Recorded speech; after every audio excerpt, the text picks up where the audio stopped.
Hey guys, welcome back to the channel. In this video I'm going to be showing you how to sew this beautiful wide leg jumpsuit. This jumpsuit is very beautiful. It gives this boss lady vibe and it is elegant and stunning. In my previous video I showed how to cut this jumpsuit. In this video we are going to be sewing. If you have not seen the cutting tutorial, scroll down my videos tab to see the cutting tutorial, or you can just tell me in the comment section to send you the cutting tutorial and I will do that as soon as possible. Please do well to like this video, subscribe to my channel if you are just coming across my video for the first time, and drop me nice comments. Now let's start sewing. We will start by stitching the jacket first. So I'll go ahead now and trace out the dots that I have on the jacket so that they could appear on the other side of my fabric. Okay, I will go ahead and use pins as a guideline to make the dots appear on the other side of my fabric. Okay, if you know the best method that you can use to make your dots appear on the other side of the fabric, go ahead and use that method. Remember I said you can decide not to have dots on this jacket. If you do not want to stress yourself putting dots on the jacket, then you can go ahead and make your jacket without dots, and believe me, it will still come out perfect. So I'm going to go ahead now and remove all the pins. So I'm going to bring the dots together. With the help of pins, I'll bring the dots together, the waist dart and the bust dart, okay? Then I'll go over to my sewing machine and stitch on the darts, okay? When I get to the bust point, I'm going to stop like ½ inch before the bust point because I don't want the darts to get to the bust point, okay? Now, I'm going to go ahead and pin the other darts, that is for the lining piece. Then I'll also pin the darts for the back, okay? Then I'll go over to my sewing machine and stitch on the darts line. So this is what the front looks like after stitching on the darts lines, okay? For the back, this is the back as well. And the front. For the front, you can notice that I did not stitch to the bust point line. I stopped by ½ inch below the bust point line for the waist dart, and then ½ inch from the side dart, okay? I did not stitch to the bust point line. You can see how neat it is. I have also given it a very good press. Okay, this is where my bust is going to go into. That is the essence of this bust dart and waist dart, to create a space where your bust will fall into. So what we are going to be doing now is to bring them together, because we are going to fasten it right now. I'm going to go over to my sewing machine now and stitch from the hemline all the way up to the lapel, that is the neckline, okay? And I will leave the shoulder, the armhole and the sides. I'm not going to stitch on those places, okay? And for the back, I'm going to start stitching from the waistline. Remember that we indicated the waistline, so I'll stitch from the waistline all the way down to the hemline, and I'll also hem the back, okay? I'll not stitch the side, the armhole, the shoulder and the neckline, okay? After stitching, this is what they look like, the front and the back. You have to make sure that you clip on the curves. Then you flip to the right side and you make sure that you give it a very good press. While pressing the front of the jacket, I'll go ahead and put some hemming gum in between the lining piece and the main fabric, okay? Then I'll use a hot steam iron to press the lapel down so that the lapel can come up very neat and smooth, okay? I'm going to flip to the wrong side, okay? And then mark the side seam allowance that I have. I have 1.5 side seam allowance, but I'm going to come to the hemline and mark just 1 inch because I want this jacket to be free around the hemline, okay? Then I'll come here and mark the 1.5, and at the bust area I'll also mark 1.5. Then I'll connect.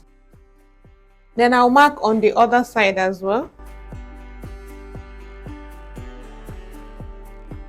As you can see, I have already marked the side seam allowance. So I'm going to bring them together, that is the back and the front, and pin them together with the right sides facing each other. So I'll start pinning from the joining I have at the hemline because I want my joining to align. So I'm going to go over to my sewing machine now and stitch on the markings. Okay, so after stitching on the side markings, this is what I have. So I'm going to go ahead now and open up this hemline, so you can see what I have. So I'll flip to the right side. So this is what I have. You can see the wrong side inside, and the right side is neat on the both sides. Okay, so I'm going to go ahead now and give it a very good press. Okay, then I'll keep it aside so that we can continue with the pants. This is the pant that we drafted. I have already traced my darts to appear on the other sides of the fabric. So what we are going to be doing now is to join the crotch curve. Okay, so I'll come to the crotch curve and mark down 0.5 for the joining allowance. When I get here, I'm going to stop by 2 inches. I will not stitch to the end. Okay, I'll stop by 2 inches here. Then for the back, I'll start stitching from the hip line because my zipper is going to be here. I'll also stitch on the darts. I'll bring the darts together just like we have done for the jacket, and then stitch on the darts line. Okay, you can see that I have already given the pants a very good press. Okay, for the darts and the crotch curve. So this is what we have for the back. I'm going to go ahead now and join them by the sides.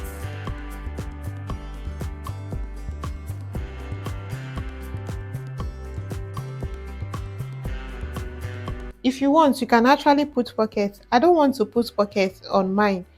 I will go ahead now and mark the side seam allowance for the out seam, and I will also mark for the inseam. I will come to the waistline and mark down ½ inch because that is the allowance I have for the waist measurement.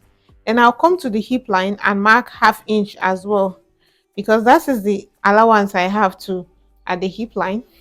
I'll come under the crotch line and mark down 1 inch. If you can remember, we added 3.5 to the back crotch extension.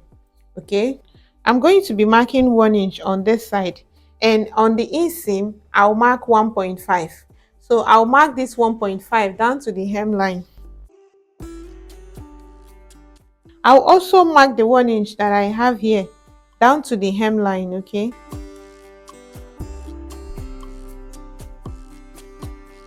so I'll have to mark exactly what I have marked here on the other pants leg. Okay, so I'll pin them together and mark. Okay,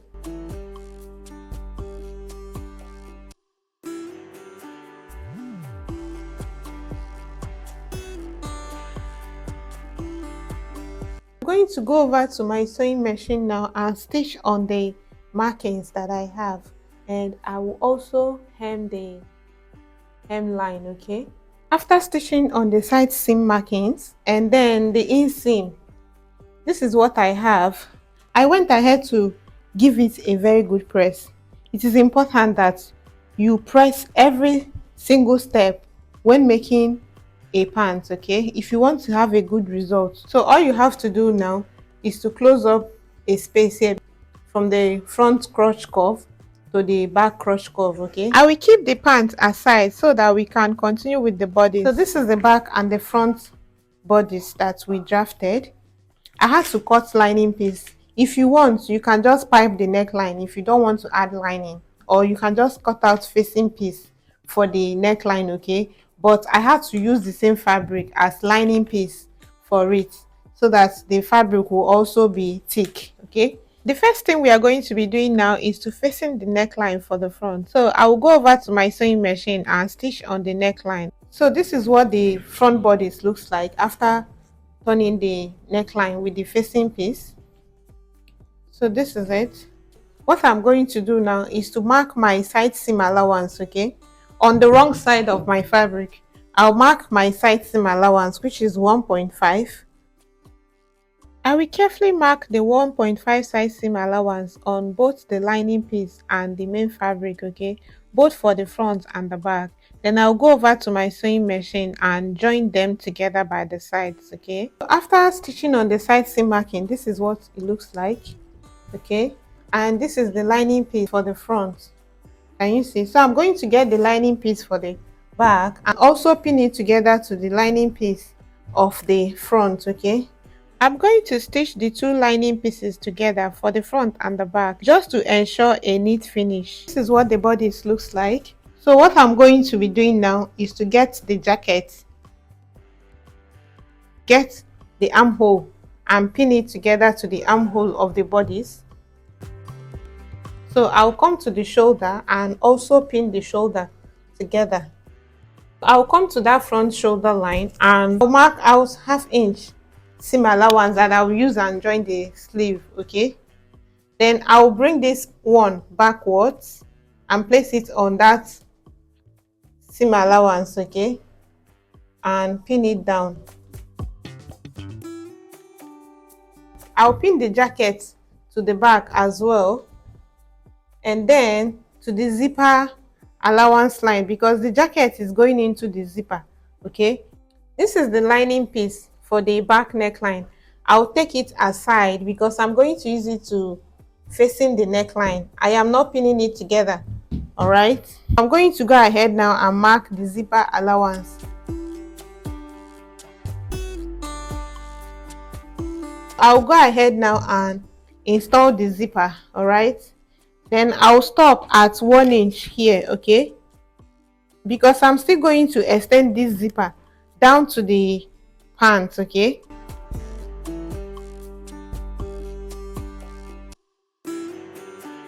after installing the zipper, I will have to facing the neckline for the back. Okay, I'll use the lining piece that I have to facing the back neckline. All right, so this is what the bodice looks like after fixing the zipper. Can you see? So you can see how neat the zipper is. So if I should turn to the other side, this is what the other side, the wrong side, looks like. So what we are going to be doing now is to join the shoulders.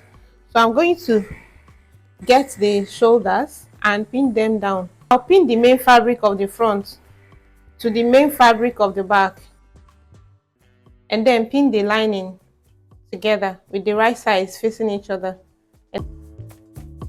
After pinning, I'll go over to my sewing machine and stitch the shoulder lines together. I have already joined the shoulder lines. Okay, so you just have to go ahead and clip on it and then clip on the other side, okay, of the shoulder line, and then turn to the right side.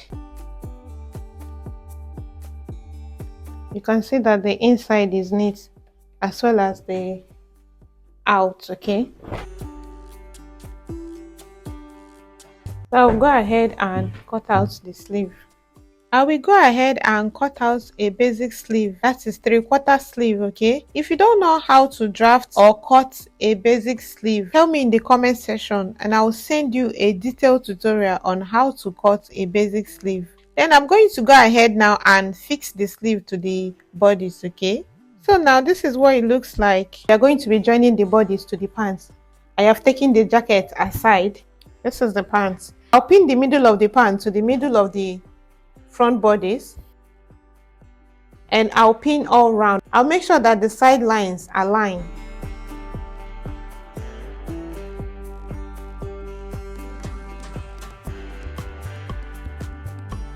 I'm going to go over to my sewing machine and stitch them together, and I'll also extend the zipper down to the pants. This is what the jumpsuit looks like after joining the half length, and I also extended the zipper. So what I am going to do now is to join the lining piece to the jumpsuit. Okay, I will pin the lining piece to the jumpsuit, making sure that the side lines also aligns. So I'll go over to my sewing machine now and join the lining piece to the jumpsuit. Okay, you can see how neat the zipper is, and you can see that the jacket is also separate. It's not attached to the jumpsuit on the waistline. It is only attached to the jumpsuit at the zipper area, at the shoulder and the armhole. I'll go ahead now and give the jumpsuit a very good press. And I will also make a buttonhole here where I'll be fixing in the button. Okay, I'm going to go over to my ironing table now and give the jumpsuit a very good press. If you found this tutorial very helpful, don't forget to like the video, subscribe to my channel if you have not subscribed, turn on your notification bell so that anytime I upload a new tutorial you'll be notified. Thanks for watching.